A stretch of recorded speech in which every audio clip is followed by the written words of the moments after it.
욥기서 23장 10절에 보면 여러분도 너무나 잘 아시는 말씀입니다. 그러나 나는 내가 가는 길은 그가 아시나니 그가 나를 어떻게 해요? 단련하신 후에 내가 어떻게 순금같이 나아오리라 라는 욥기서 23장 10절의 말씀입니다. 하나님께서는 우리를 통해 하나님이 계획하시고 뜻하신 일을 행하십니다. 그리고 하나님의 뜻을 따라서 말씀대로 순종하는 삶이 될 때에 우리는 하나님 안에서 하나님께 쓰임받을 수가 있다는 것입니다. 하지만 하나님께 쓰임받는다는 것은요, 결코 좋은 일만 우리에게 일어나는 것이 아닙니다.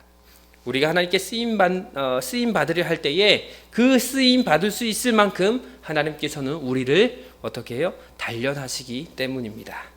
역경과 고난 그리고 훈련과 시련이 없다면 결코 하나님의 사람으로 사용될 수가 없다는 것이죠. 앞서 말씀드렸던 욥기서 23장 10절의 말씀처럼 그 고백, 욥의 고백처럼 어떻게 보면 시련과 고난을 통해서 단련되고 결국 내 자신의 믿음이 어떻게 해요? 순금과 같은 그러한 믿음이 되었을 때에 하나님 앞에 당당히 나아갈 수가 있다는 것입니다.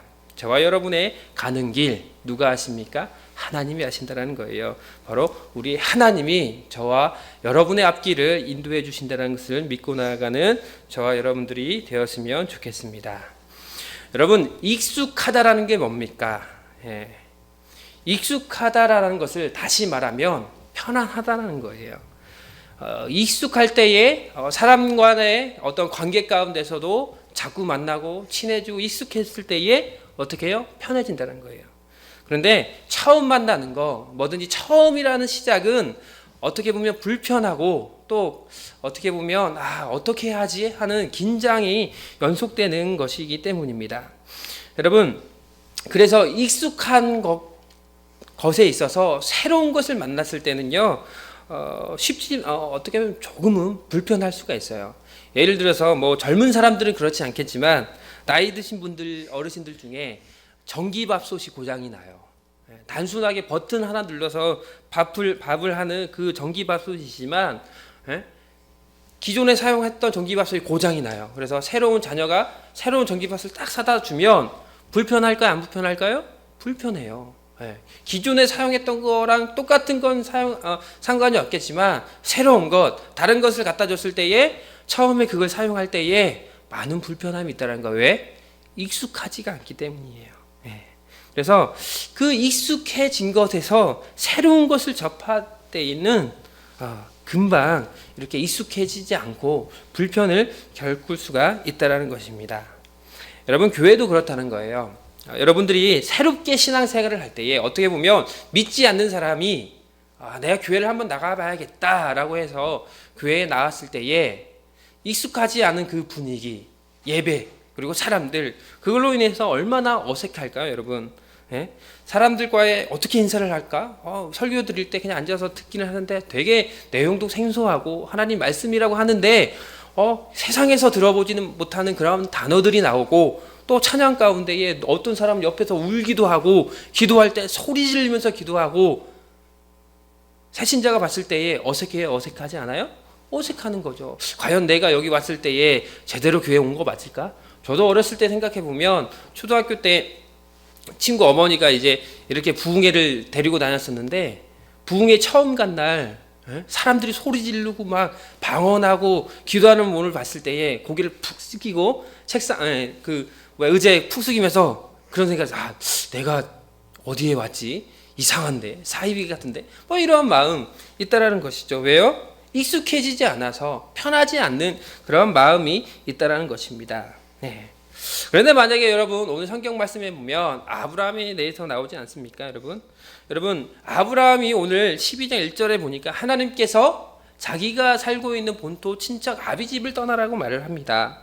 여러분, 멀리 이사를 간다는 건 어떻게 보면 오랫동안 이곳에서 살다가 익숙해진 환경 가운데 살다가 새로 이사 갈 때 어떻습니까, 여러분? 주변에 이용했던 뭐 시장들, 슈퍼나 또 놀이터나 많은 자기의 활동 범위 가운데 영역들이 있는데 새롭게 적응하는 건 뭐 어렵지는 않지만 또 쉽지는 않는다는 것이죠. 어떻게 보면 저도 마찬가지로 23살까지는 전라북도 익산에서 살았다는 것이죠. 그러면서 이제 신학교에 가서 안양 이제 성결대학교에 올라오면서 1년 동안은 익산 왔다 갔다 하면서 교회를 섬기고 사역을 했었는데, 이제 24살이 딱 되고 이제 나도 전도사, 교육 전도사로서 처음 사역을 나가야겠다라고 했을 때에 처음 서울로 사역을 가는 거 얼마나 어색하고 긴장을 너무 긴장했던 것이 기억이 납니다. 그래서 저기 성북에 있는 성광교회라고 성결교회였는데, 그래도 한 700명 모이는 큰 교회였어요. 처음으로 이력서를 냈고 그 교회에 이제 찾아가서 면접을 보려고, 그때까지는 정장이 하나도 없었어요. 그래서 2004년도 학교에 올라와서, 예전에는 저기 가산 디지털 지역을 가리봉이라고 하지 않았습니까? 친구랑 같이 10만 원을 딱 들고 가리봉으로 가는 거예요. 왜요? 이제 사역을 시작하려면 정장이라는 게 하나 있어야 하는데, 그걸 사려고 가리봉에 가가지고 10만 원짜리 정장을 사는데, 지금 생각해도 참 창피한 것 같아요. 우리 아내가 저한테 맨날 하는 말이, 체크 무늬는 절대 사지 마라. 난방도 체크로 되어 있는 거 사지 말라 그러는데, 그때 당시 24살 대학교 2학년이죠. 신학생으로 2학년 때 이제 사역을 시작할 때에 친구랑 같이 둘이서 가리봉 가서 정장을 사는데, 금색 체크 무늬 정장을 사는 거예요. 친구가 그게 가장 잘 어울린다고 해서. 그래서 뭐 그 10만 원짜리 사는 것도 참 어색했지만, 그걸 입고 저기 이제 성북구에 있는 장위동에 있는 성광교회로 이렇게 면접을 보러 갔죠.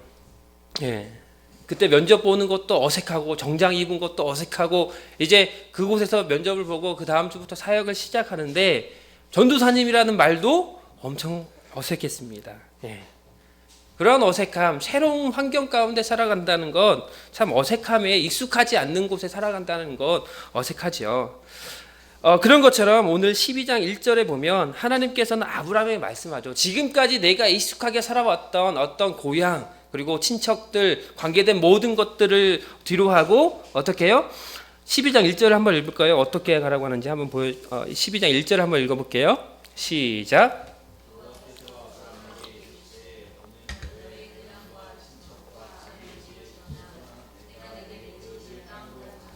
이제 지금까지 너가 익숙해져 있던 어떤 고향, 그리고 친척, 그 너희 아버지의 집을 떠나라는 겁니다. 그 전에 11장 31절에 보면 아브라함의 아버지 데라가 원래는 가나안에서 살려고 했다는 것이죠. 하지만 31절을 보니까 가나안으로 가는 도중에 하란이라는 곳에서 머물러서 그곳에서 205년 동안에 살게 된다는 것이죠. 처음부터 데라와 또 그 아브라함의 가족들, 하나님께서 주신 땅은 어떻게 보면 가나안 땅인데, 가는 도중에 하란 땅에 머물러서 살고 있는데, 그곳에서 200년이 넘게 적응하며 익숙하게 살고 있었다는 것이죠. 그곳 가운데에 그 하란 땅에서 가족들도 있고 또 친구들도 있고, 그리고 자기가 가꾸어 길러놓은 뭐 농작물도 있을 거고, 가축들도 있을 거고, 그리고 멋진 집도 있을 거고, 그리고 편리하게 만들어 놓은 많은 기구들이 그곳에 있었다라는 것이죠. 그렇다면 200년을 넘게 살아온 그곳이 얼마나 평온하고 그리고 익숙하게 그 하란 땅에서 살고 있지 않았겠습니까? 그런데 하나님께서는 말을 하죠. 내 고향과 내 가족과 내 아버지를 떠나서 내가 내게 어떻게 해요? 보여줄 땅으로 가라고 그렇게 하나님께서 말씀하고 있다는 거예요. 그래서 하나님께서 말씀하신 그 땅, 지금 눈앞에 있는 그런 땅이 아닌 미래형이잖아요. 보여줄 땅, 네가 눈앞에 보고 있는 땅으로 가라는 게 아니라 보여줄 땅으로 가라라고 그렇게 어딘지는 모르지만 떠나라라고 그렇게 하나님은 아브라함에게 말하고 있다는 것이죠. 사랑하는 성도 여러분, 만약 그 하나님께서 여러분에게 찾아와서 아브라함처럼 지금 여기 여러분이 살고 있는 시흥 삼동을 떠나서 가라, 어디로 가라 가는 게 아니라 보여줄 땅으로 가라라고 말했을 때에 저와 여러분들도 갈 수 있는 그런 믿음이 있는지를 한번 생각해 봤으면 좋겠습니다. 어떻게 보면 보여지지도 않고 확정되지도 않고 단지 내가 내게 보여줄 땅으로 가라고 했을 때에 갈 수 있느냐? 쉽지 않은 선택이라는 것이죠. 어떻게 보면요, 아브라함이 지금 오늘 12장 1절 말씀 가운데에서 겪고 있는 그 상황이 업점 저와 여러분들이 살아가고 있는 지금 현실이라는 거예요. 어떤 결과를 알 수 없는, 아니 그렇게 어떻게 보면 내일을 알 수 없고 일주일 후를 알 수 없고 1년 후 한 치 앞을 알 수 없는 그런 미래에 대해서 아무것도 알 수 없는 그 미래를 우리는 살아가고 있는 것이 어쩜 아브라함이 지금 하나님께서 말씀하신 것처럼 내가 앞으로 보여줄 땅으로 가라. 그리고 우리가 살아가는 그 인생이나 마찬가지라는 겁니다. 아무것도 보여지지 않는 그러한 상황에서 단지 내가 내게 보여줄 땅으로 가라는 그 하나님의 말씀을 통해서 나아가고 있지 않습니까, 여러분? 예? 무엇을 믿고 나아가고 있습니까, 아브라함이? 예, 바로 하나님 그 자체만을 믿고 나아간다는 거예요.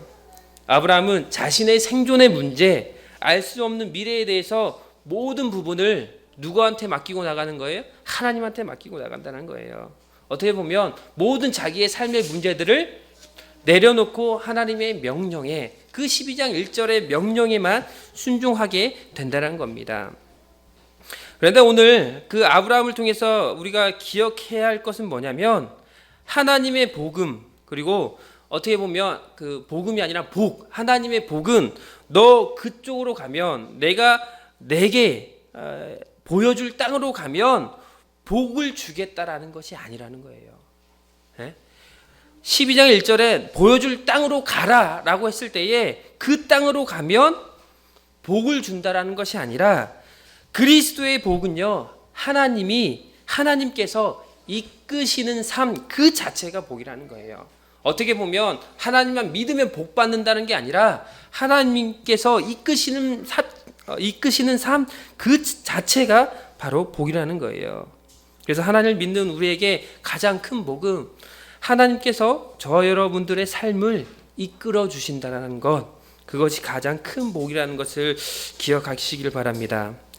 우리의 인생을 계획하시고 이끌으신 분은 누굽니까? 바로 하나님이라는 거예요. 어쩜 아브라함은요, 그 하나님께 큰 은혜를 입은 사람 아닙니까? 하나님께서 아브라함에게 나타나셔서 새로운 땅으로 가라. 그러면 내가 너에게 무엇을 한다? 오늘 12장 2절에 3절 한번 읽어볼까요? 어떻게 새로운 땅으로 가게 되면 어떻게 될 건지를 12장 2절과 3절에 나타나 있는데 한번 읽어볼게요. 시작.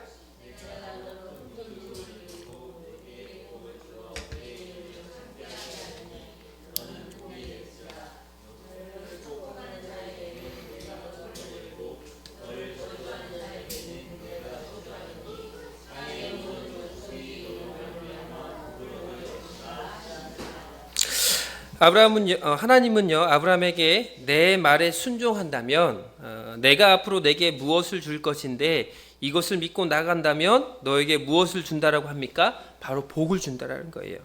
그런데 4절에 보니까 어떻게 합니까? 이에 아브라함이 여호와의 말씀을 어떻게 합니까? 따라갔다. 말씀을 따라갔다. 따라갔다라고 그렇게 말하고 있습니다. 그런데 아브라함은요, 어느 곳인지는 모르지만 하나님께서 가라는 곳으로 갔다는 것이죠. 그곳이 어디입니까? 바로 가나안 땅이라는 거예요. 아버지 데라가 가고자 했던 땅, 바로 가나안 땅으로, 그 가나안 세겜 땅으로 그 아브라함이 도착하게 됩니다. 어떻게 보면 여기까지만 보면 하나님께서 아브라함의 삶을 이끄시는 것을 볼 수 있지 않습니까, 여러분? 하나님이 떠나가라고 해서 가나안 땅으로 갔을 때에 이제 자기 데라 아버지에게 약속했던 그 가나안 땅으로 갔다는 거 아닙니까? 그리고 12장 9절에 보니까 아브라함이 또 그 길을 떠나서 남쪽으로 내려갔어요. 하나님이 가라고 해서 갔더니 가나안 땅에 가게 되고 또 계속 하나님 말씀에 순종하면서 가고 있다는 것이죠. 그런데 어떻게 보면 12장 1절 말씀 가운데에 내가 내게 보여줄 땅으로 가라. 그러면 큰 민족을 이루게 하고 결국은 내가 복을 준다라고 그렇게 말씀했을 때에 그렇게 해서 말씀에 순종하고 가다 보니까 10절에 딱 보니까 어떤 어려움이 닥치게 됩니다. 10절 말씀 한번 읽어볼까요? 시작.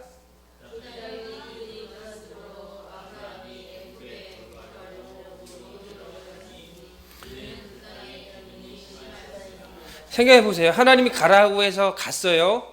인도하심을 받으면서 가나안 땅으로 가고 이제 남쪽으로 계속 내려가라고 해서 갔어요. 가다 보니까 하나님이 가라고 했는데 10절의 말씀에 맞닥뜨린 어려움이 뭡니까? 그 땅에 기근이 있다는 거예요. 먹을 것이 없다는 거예요. 예. 하나님께서 가라고 해서 간 곳이고 순종하여 갔는데 그 간 곳이 기근. 그 기근이 찾아와서 이제 먹을 것이 없고 죽게 되는 그런 상황에 처해 있다는 것이죠. 하나님이 가라고 했는데 가다 보니까 어려움이 닥치게 되죠. 그런데 또 이렇게 말씀을 보면 두 번째 어려움이 닥치죠. 그 밑에 말씀을 쭉 보게 되면 아브라함의 아내 사레가 얼마나 이뻤으며 어떠한 일이 생겼습니까? 기근도 힘들고 어려운데 아내가 이쁘기 때문에 이집트 그 애굽 사람들이 그 아내를 보고 어떻게 됩니까? 반해버렸다는 거예요. 그리고 이제 아브라함 스스로 생각하기를 이제 아내가 이쁘기 때문에 저 사람들이 내 아내 차지하려고 나를 죽이려고 하겠다. 그렇게 생각하죠. 그리고 나서 어떻게 합니까? 사레에게 말하죠. 내 아내가 아니라 이제 누구라고? 누이라 그렇게 말하고 있습니다. 예. 그리고 그 모든 상황을 이제 바로왕이 알게 되고 너무 이쁜 나머지 그 사례를 바로왕에게 데리고 가게 됩니다. 여러분 이 상황이라면 어떻게 하실 겁니까? 하나님을 원망하지 않겠습니까? 12장 1절에 보니까 하나님께서 가라 해서 갔는데 그래서 12장 2절 3절 너에게 복을 주겠다 약속하신 그 하나님 말씀대로 갔더니 기근이 찾아왔고 그리고 내가 가장 소중하게 여기는 내 옆에 짝 사례가 이제 너무 이쁜 나머지 바로 왕의 이집트 왕의 아내로 데려가는 그런 상황이 아닙니까 여러분? 누구나 인간이라면 이 상황 가운데에 누구를 원망하게 되죠? 하나님을 원망할 수밖에 없다는 거죠.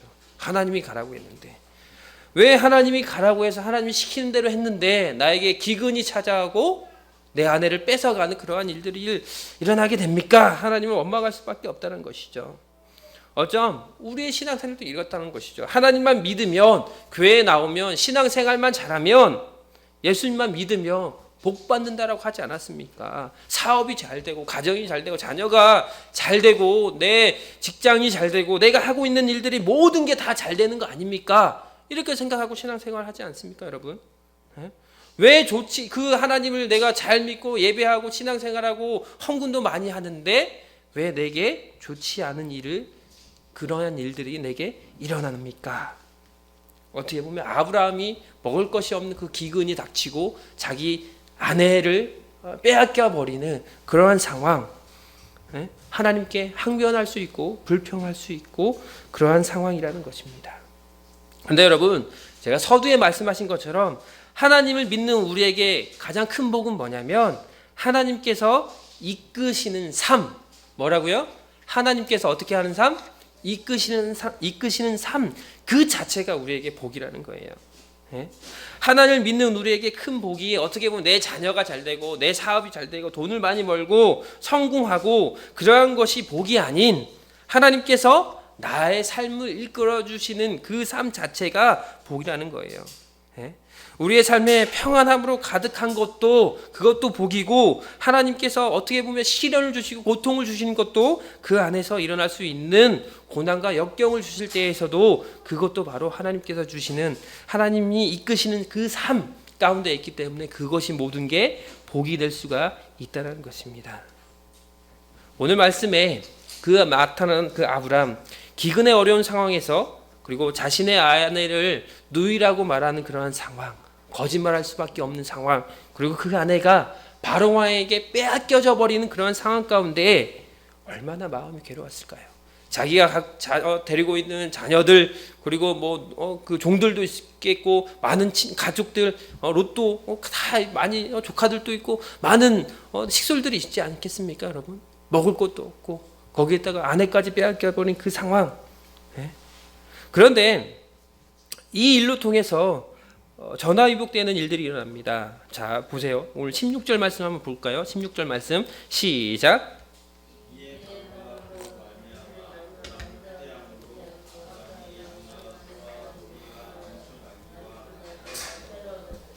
예, 아브라함에게 후대합니다. 뭐 때문에 후대하죠? 누이를 바로 왕에게 준 것 때문에. 다시 말해서 자기 아내를 빼앗아 갖고 그 대가로 또 많은 양과 소와 종들, 노비와 암수, 나귀와 낙타, 많은 재산들을 그 대가로 받게 됩니다. 자신의 아내 사례가 바로에게 잡혀갔고 그 대가로 많은 양과 소, 노비, 나귀, 낙타를 얻게 됐지만 아브라함의 마음이 편했을까요? 과연 자기 아내를 누이라 속이고 빼앗기게 되고 그 대가로 많은 재산을 받았는데 그 마음이 편했을까요? 그런데요, 아브라함에게 자신의 힘으로 해결할 수 없는 이 상황 가운데에 누가 도와주십니까? 하나님이 나서서 해결해 주시죠.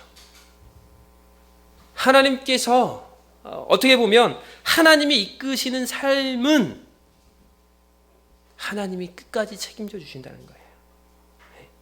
아브라함이 하나님의 말씀을 순종하고 떠나갔을 때에 좋은 일만 생길 줄 알았겠죠. 하나님이 가라고 하셨으니까. 그런데 기근이 있고 아내를 빼앗기고 그런 어려운 상황 가운데에 누가 해결해 주십니까?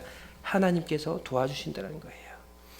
2장 17절에 보니까 여호와께서 아브라함의 아내 사레의 일로 바로와 그 집에 큰 재앙을 내렸다라고 말씀합니다. 그 아브라함의 문제, 아브라함이 겪고 있는 그 고난과 어떠면 고통, 그 시련의 상황 가운데에 하나님이 개입하시고 하나님께서 해결해 주신다는 거예요. 어떻게 보면 이처럼 우리의 인생에도 어려움과 어려운 그 상황, 그리고 여건 가운데서도 저와 여러분들을 이끌어 주시고 또한 그 어려운 상황 가운데에 구원해 주실 분은 누굽니까?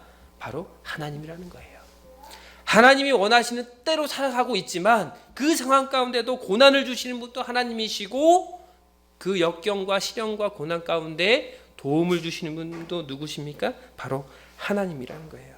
그래서 제가 서두에 말씀한 것처럼 하나님께서 이끄시는 삶 그 자체가 우리에게 복이 된다는 겁니다. 어떻게 물질로 큰 은혜, 돈을 주고 자녀가 잘 되고 사업이 잘 되는 그게 복이 아니라 우리 하나님께서 우리를 이끌어 가시는 그 삶 자체가 복이 된다는 게 뭐냐면 어려운 역경도 주시면서 그 안에서 또 구원을 주시고 또 그 모든 상황을 해결해 주시는 분이 바로 우리 하나님이라는 겁니다. 그런데 여러분, 그 하나님의 약속을 믿지 못하고 하나님이 너와 함께 하시고 너를 도와주겠다는 약속을 믿지 못하고 자기 스스로 성공해 보려고 그리고 또 하나님과 같아지려고 그리고 우리가 모여서 하나님과처럼 되자라고 했던 그 바벨탑 사건 알지 않습니까, 여러분? 자기 스스로 높아지고 하나님과 같이 되려고 했을 때에 내 인생은 내가 책임지고 내 주목을 믿고 살아가자라고 했을 때에 결국은 절망을 빠질 수밖에 없다는 것입니다. 바벨탑이 무너질 수밖에 없고 그걸 통해서 하나님이 징계를 내리실 수밖에 없는 것처럼 내 삶을 내가 의지하고 내 뜻대로 살아가는 것이 아니라 결국은 하나님이 계획하시고 하나님이 우리가 가야 할 땅을 정해 주신 것처럼 어떻게 가야 한다라고 말씀해 주신 것처럼 그 말씀 가운데 순종하고 살아갈 때에 그 이끌어 주신 그 삶 자체가 우리에게 큰 복이 된다는 것입니다. 바로 하나님이 계획하시고 그리고 땅을 정하시고 아브라함에게 큰 민족을 만드시고 인도해 주신다라고 약속했던 그 하나님, 그 하나님께 인도함 받는 것이 바로 우리의 큰 복임을 기억해야 된다는 것입니다. 인간 스스로 내 스스로 어떻게 잘 살아보려고 또 힘을 내고 내 주목을 믿으면서 살아갈 때에 그것에 복이 오는 것이 아니라 하나님의 말씀에 순종하는 삶을 살 때에 우리 인간에게는 진정한 복이 찾아온다는 것입니다. 내 스스로가 세상을 살아가는 것이 아니라 나를 빚으시고 만드시고 또 인도하시는 그 하나님께서 인도하시는 삶을 살 때에 그게 복이라는 거예요. 오늘 아브라함은요, 그 하나님의 계획하심과 인도하신 가운데에 어려운 일과 시련을 찾아왔지만 그 모든 것을 해결하시고 또 인도해 주신 분, 그게 바로 하나님이 일하심을 경험할 수가 있다라는 것이죠. 하나님께서 가라는 곳으로 가면서 기근을 만나고 또 아내를 바로 왕에게 뺏겨버리는 그런 상황 가운데서도 하나님을 신뢰했을 때에 결국 하나님이 직접 바로 왕에게 나타나셔서 그 일들을 해결해 주신다는 겁니다. 이것이 바로 그리스도인의 복, 하나님께서 이끄시는 삶이라는 거예요. 어떻게 보면 우리의 삶에 어려운 순간순간이 있다는 것이죠. 아니, 지금 여러분의 눈앞에 그 문제들이 눈앞에 있을 수도 있다는 거예요. 그러한 문제로 인해서 여러분 원망하거나 한탄하는 분 계십니까? 우리 하나님은 모든 어려움과 고난, 고통, 그것이 결말이 아닌 그 과정 가운데 하나님이 이끄시는 삶을 여러분 스스로 경험케 하는 과정이라는 것을 우리는 기억해야 된다는 것입니다. 아브라함도 여러분처럼 똑같은 삶을 살았다는 거예요. 기근 가운데에 아내를 빼앗기는 상황 가운데에 하나님을 믿는 믿음을 의지하였더니 하나님이 그 일을 해결해 주신다는 것을 경험했다는 겁니다. 기근의 문제가 해결되고 사람의 문제가 해결해 주셨다라고 그것을 가지고 이제 살아갈 때에 행복한 삶이 될까요? 야, 이제 하나님이 이제 가라고 해서 갔더니 땅을 주시고 또 그렇게 살다 보니까 기근 만나게 하시고 사례를 빼앗겼다가 또 다시 찾는 그 은혜를 주셨어요. 그런데 이제 거기까지 좋다 이거예요. 그런데 또 그 앞에 나가면 무슨 일이 납니까? 13장에 넘어가게 되면요, 이제 보면 좋은 일만 생기는 것이 아닙니다. 그 일들이 해결되니까 이제 자기의 종들끼리 서로 싸우는 거예요. 조카 롯의 종들과 아브라함의 종들이 싸우게 됩니다. 서로 좋은 자를 차지하려고 싸우게 되는 거예요. 그래서 13장 8절에 보니까 아브라함이 롯에게 이르실 때 우리는 한 친족이라 나나 너나 내 목자나 서로 다투게 하지 말자 하면서 서로 다른 길을 가게 됩니다. 아니, 하나님이 가라고 했는데 가족들 다 데리고 갔는데 왜 이렇게 안 좋은 일만 생기지 않습니까, 여러분? 이제 일을 또 하나 해결해 놓으니까 하나님이 또 자기네 가족끼리 싸우고 있다는 거예요, 종들끼리. 하나님이 가라고 해서 믿고 순종하여 갔더니 기근 만나고 아내가 잡혀가고 이제는 종들끼리 서로 싸우는 그러한 어쩔 수 없이 이제 우리가 헤어져야 하는 그러한 상황까지. 아브라함 입장에서 보면 하나 일을 해결하니까 하나 일을 또 새로운 일들이 생기고 문제가 생기고 있다는 것이죠. 그런데 이러한 상황을 통해서 하나님께서 그러니까 아브라함이 느끼는 건 뭐냐면 하나님께서 이끄시는 것이 바로 복이다라는 것을 더욱 확신하게 된다는 거예요. 창세기 13장 14절부터 보면 이제 롯이 떠난 후에 하나님께서 아브라함에게 말씀하시죠. 우리 13장 14절에서 17절 말씀 한번 볼까요? 14절부터 17절 말씀 한번 읽어볼게요. 시작.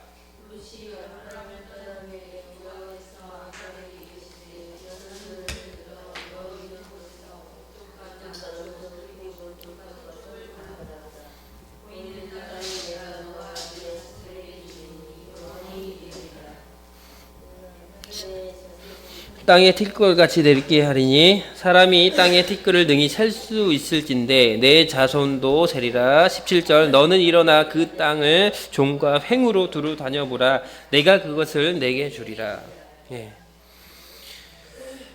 기근을 만나고 아내가 빼앗기고 다시 찾아와서 평안하게 살 줄 알았더니 어떻게 됩니까? 이제는 종들끼리 싸우게 되죠. 그런데 그 이러한 어떻게 보면 고난을 통해서 하나님이 약속해 주시는 게 바로 오늘 13장에 나오는 14절에서 17절 말씀이라는 겁니다. 아브라함에게 하나님께서 말씀하십니다. 어려운 상황 가운데에 힘든 상황을 다 겪고 나서 이제 하나님이 복 주시겠다라는 것을 구체적으로 아브라함에게 확실하게 말하고 있는 말씀이 바로 14절에서 17절 말씀이라는 것입니다. 12장 1절에서 내가 내게 보여줄 땅으로 가라고 말씀하셨던 그 하나님, 어떻게 보면 눈앞에 보여주지도 않고 어디라고 말씀해 주시지도 않았는데 단지 내게 보여줄 그 땅으로 가라라는 말씀을 믿고 순종하여 갔더니 고생하여 여러 고생 끝에서 이제 하나님께서 눈앞에 보여줄 땅을 보여주신다는 거예요. 우리의 인생도 그렇다는 겁니다. 하나님을 믿으면 복받아. 하나님만 믿으면 하나님 다 해결해 주실 거야. 막연하게 믿음을 갖고 살고 있지는 않습니까, 여러분?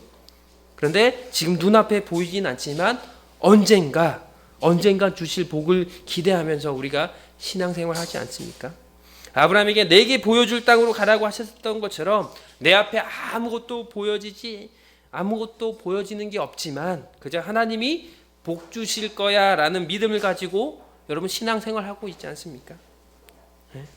그런데 서두에서 말한 것처럼 하나님을 믿는 우리에게 가장 큰 복은 뭐냐?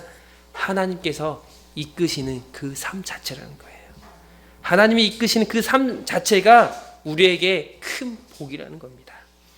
아브라함을 선택하고 함께 하셨던 그 하나님께서 아브라함을 통해서 믿음의 조상으로 그리고 예수 그리스도의 혈통의 조상이 되게 하신 복을 주신 것처럼 저와 여러분에게는 어떻게 됩니까? 그리스도인의 복, 바로 하나님께서 이끄시는 그 삶을 살아갈 때에 우리의 삶에서 어려운 일, 역경과 고난 가운데 결국 우리에게 주실 복은 뭡니까? 천국의 소망이라는 거예요. 이 땅을 살아갈 때에 어려운 일 있어요. 하나님을 믿는 사람이나 믿지 않는 사람들 똑같이 맞닥뜨리게 되는 것은 어려움이라는 거예요. 하지만 아브라함이 믿고 나아갔을 때에 여러분들이 그 믿음을 갖고 하나님 앞에 믿음을 가지고 살아갈 때에 결국 이 땅에서 복받고 잘되고 성공하는 복이 아닌 이 땅이 아닌 이제 천국에서의 부활의 신앙, 우리가 영생하고 또 천국에서 다시금 구원받을 수 있다라는 그 믿음을 가지고 살아가야 할 수 있다라는 것이죠. 그러한 은혜가 있을 때에 우리는 아브라함처럼 하나님이 보여주실 그 복을 우리 눈앞에서 경험할 수가 있다는 것입니다. 그런데 여러분 오늘 그 아브라함에 대해서 함께 이렇게 봤는데 그 아브라함의 삶이 되기 위해서 어떻게 보면 하나님의 인도하심 받는 삶, 그 믿음의 삶의 가운데에 무엇이 있었는 줄 압니까, 여러분? 오늘 12장 7절에서 8절에 보면 하나님이 아브라함에게 떠나가라고 했을 때에 그 말씀을 순종했을 때에 아브라함은 무엇을 했습니까? 13장 4절에 보면 사레가 바로 왕에게 잡혀가서 돌아왔을 때에 아브라함이 무엇을 했습니까? 13장 18절 조카 롯과 헤어지는 그런 상황 가운데 새로운 땅으로 옮겼을 때에 아브라함이 무엇을 했습니까, 여러분? 무엇을 했어요? 제단을 쌓았다는 거예요. 네? 그리고 여호와의 이름을 불렀다는 겁니다. 다시 말해서 하나님께 예배하고 그리고 하나님께 기도했다는 겁니다. 이것이 바로 아브라함의 믿음이라는 거예요. 하나님이 가라고 했을 때에 어려운 일을 만났을 때에 그리고 그 일들을 해결됐을 때에 결국 무엇을 했습니까? 하나님께 예배하고 기도했다는 거예요. 네? 아브라함과 하나님과 관계 속에서 우리가 이 말씀 통해서 생각해 볼 수 있는 건 뭐냐? 모든 삶의 고난과 역경과 또한 어려움이 있을 때에 결국은 그러한 모든 상황 가운데서도 하나님께 예배할 수 있는 믿음, 하나님께 기도할 수 있는 믿음을 아브라함은 가지고 있었다는 겁니다. 생각해 보세요. 자녀가 잘못되고 여러분이 바라야 하던 것들이 이루어지지 않을 때에 특히 초신자들이 들잖아요. 교회에 잘 나오다가 어떤 큰 일들이 터지면 뭐야 하나님 믿는데 이런 일 왜 일어나? 그런 교회 안 가? 그 하나님 믿지 않아? 그런 사람들 많습니다. 그런데 그 고난 가운데 그 뒤에 더 열심히 예배하고 기도했을 때에 하나님은 전화위복 가져주시는 그 하나님이 되신다는 거예요. 아브라함 삶 자체에서 어떻게 보면 하나님이 가라고 했을 때에 순종에 갔는데 기근 만나고 아내를 빼앗기고 또 종들끼리 서로 싸우는 그런 어려움이 있을 때에 결국은 모든 것은 그 삶 가운데 인도해 주신 그 하나님께서 결국은 복 주시려는 그러한 약속을 믿고 나아갈 때에 이끌어 주신다는 겁니다. 오늘 창세기 어떻게 보면 아브라함 말씀을 통해서 그리스도인의 복된 삶은요, 우리의 삶에서 어떤 큰 복을 받기 위한 그러한 신앙생활을 하는 것이 아니라 하나님께서 여러분을 이끌어 주시는 그 삶 자체가 복임을 기억해야 된다는 것이에요. 또한 그 복된 삶은 하나님께서 여러분에게 어떻게 보면 순종할 때에 주시는 복이라는 것을 기억해야 된다는 겁니다. 그리고 또 하나님께서는요, 순종하는 삶을 통해서 여러분들을 축복의 통로로 사용하신다는 것을 기억해야 된다는 거예요. 오늘 12장 3절에 보면 한번 읽어볼까요? 12장 3절 말씀 한번 읽어볼게요. 뭐라고 하고 있는지. 시작.